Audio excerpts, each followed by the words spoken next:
ऐना करली कंघी करली तेल लगायली बालों में राय चटक तुर गालों में हाय डीजे सनी सिंह बाबू क्राइम भालू चुहा दे बजे दना दनबू लालपुर के बैंड मना चाहूं क्षमा चमहाय दे बजे दना दनबू लालपुर के बैंड मना चाहूं क्षमा चमहाय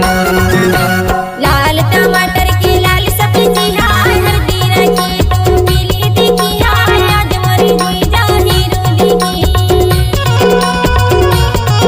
इतने बजे दना दनगा लालपुर के बैंड मना चाबे चमा चमहारी इतने बजे दना दनगा लालपुर के बैंड मना चाबे चमा चमहारी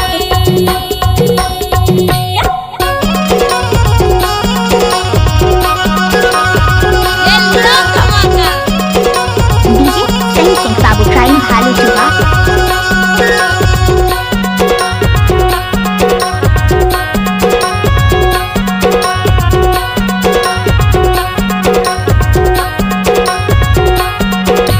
बेंजुमा पप्पू धमाल मसंतोष वो धमाल मसंतोष का धमाल मसंतोष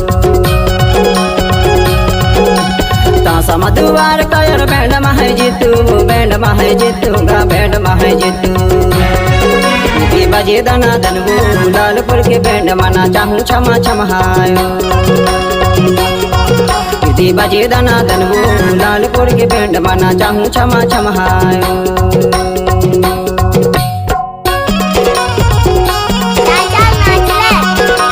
डीजे मिक्स बाय सनी सिंह भालू चुहा वाले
बाजा गे रोट मत आबे वो रोट माया बे का रोट माया बे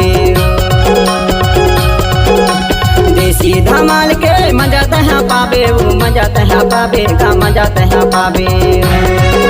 दे बजे दना दनबू लालपुर के बैंड मना चाहूं क्षमा चमहायो दे बजे दना दनबू लालपुर के बैंड मना चाहूं क्षमा चमहायो ऐना करली कंघी करली तेल लगायली बालों में राय चटक तुर गालों में हाय दे बजे दना दनबू लालपुर के बैंड मना चाहूं क्षमा चमहायो